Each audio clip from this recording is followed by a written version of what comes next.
అబ్బాయిలతో బయటికి వెళ్తున్నావు. ఈ డ్రెస్లో కనీసం మెడలో నల్లపూసలు తాళి లేకుండా వెళ్తే చూసేవాళ్ళు ఏమనుకుంటారు? ఎవరేమనుకుంటే నాకేంటి? పెళ్లి కాకముందు పేరెంట్స్, పెళ్ళైన తర్వాతనే నా ఫ్రీడమ్ నాకు ఉండకూడదా? ఎవరితో నేను స్ట్రేంజర్తోనో వెళ్ళట్లేదు, నా ఫ్రెండ్తోనే వెళ్తున్నా. మీరు పరిచయం కాకుండా ముందు నుంచే తను నా ఫ్రెండ్, అర్థమైందా?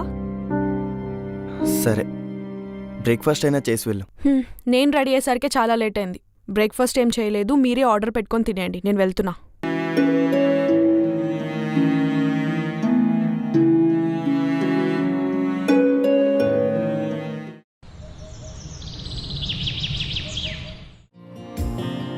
పార్టీ చాలా బాగా ఎంజాయ్ చేసాం కదా.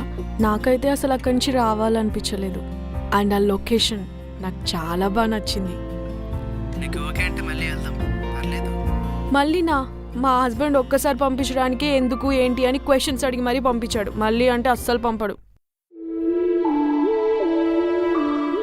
సంధ్య, సంధ్య, ఆయన అంతేలే. సంధ్య, ఇందాక నుంచి పిలుస్తుంటే వినిపించలేదా?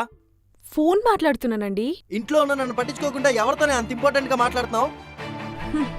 ఆదర్శ్, నా ఫ్రెండ్తో మాట్లాడుతున్నా. అయినా మీకు బాక్స్ కూడా పెట్టేశాను కదా, ఇంకేం కావాలి?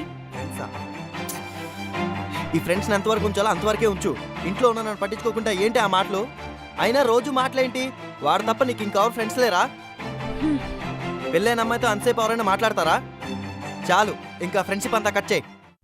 ఏంటండి, నేనేదో తప్పు చేసినట్టుగా మాట్లాడుతున్నారు? మీ మట్టుకు మీరు ఆఫీస్కి వెళ్ళిపోతారు, ఆ తర్వాత నన్ను పట్టించుకోరు.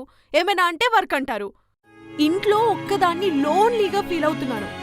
ఏదో మాట్లాడుతున్నాను, ఎందుకంత రియాక్ట్ అవుతున్నారు? కనీసం ఇంట్లో ఉన్నప్పుడైనా నాతో ఉండు సంధ్య. ఇందాక నుంచి వెతుకుతున్నాను, నా సాక్స్ దొరకట్లేదు. ఆఫీస్ టైం అవుతుంది. ఓ అదా, వాషింగ్ కేసి బయట ఆరేశాను. అన్నింటికి టెన్షన్ పడిపోతాను.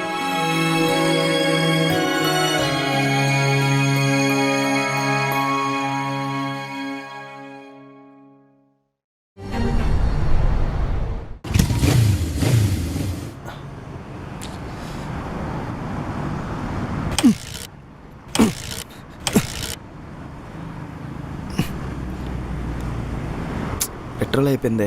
ఛా,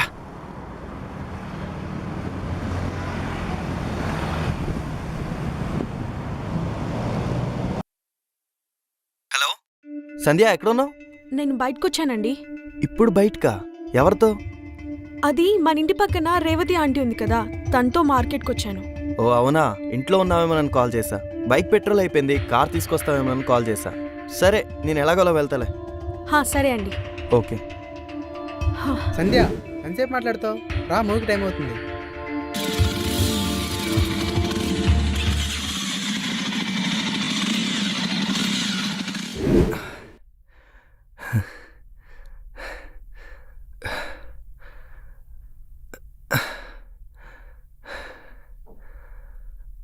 ఏంటండి అంత తడిచిపోయారు?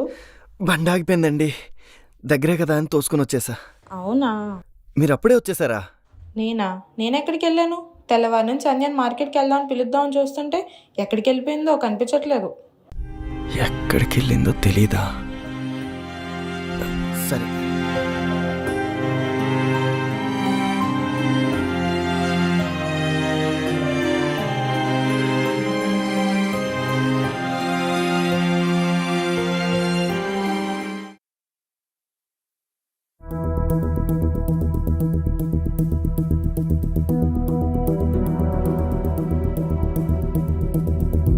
ఎక్కడికి వెళ్ళావు?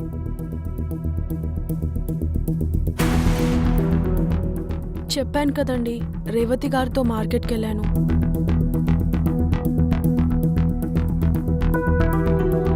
ఆదర్శ్ బయటికి వెళ్దామంటే వెళ్ళానండి. మరి నాతో ఎందుకు అబద్ధం చెప్పావు? నేను ఆదర్శ్తో మాట్లాడితేనే మీకు నచ్చట్లేదు. బయటికి వెళ్ళానంటే మీరేమైనా తప్పుగా అనుకుంటారని. నువ్వు తప్పు చేయనప్పుడు నేను ఎందుకు తప్పుగా అనుకుంటాను? నువ్వు భయపడి చెప్పలేదంటే నువ్వు తప్పు చేసినట్టే కదా. ఫ్రెండ్తో బయటికి వెళ్ళడం తప్ప అండి? ఫ్రెండ్తో బయటికి వెళ్ళడం తప్పు కాదు సంధ్య, కానీ నీ భర్త కంటే వేరే వ్యక్తికి ఇంపార్టెన్స్ ఇవ్వడం తప్పు. పెళ్ళవక ముందు నువ్వు ఎవరితోనైనా క్లోజ్గా ఉండొచ్చు, కానీ పెళ్ళైన తర్వాత నీ రిలేటివ్స్, నీ ఫ్రెండ్స్, ఈవెన్ నీ పేరెంట్స్ని కూడా నీ భర్త కంటే ఎక్కువ ఇంపార్టెన్స్ ఇస్తున్నావు అంటే నీ మ్యారేజ్ లైఫ్ని నువ్వే చెడగొట్టుకున్నట్టు. మేము క్యాజువల్గానే బయటకు వెళ్ళాం, అంతకు మించి మా మధ్యలో ఏం లేదు. సంధ్య, నేను నిన్ను అనుమానించట్లేదు సంధ్య. నీకు కాదు, అవతల వాడికి నీ మీద రాంగ్ ఇంటెన్షన్స్ ఉన్నాయి. అందుకే నాకు తెలియకుండా నీతో కలవడం, నీతో ఎక్కువ టైం స్పెండ్ చేయడం, నీకు పెళ్ళయిందని తెలిసినా నీతో చనువుగా ఉండడానికి ట్రై చేస్తున్నాడు, నీకు దగ్గర అవడం కోసం. దాన్ని నువ్వు సపోర్ట్ చేస్తున్నావు, అది తప్పు.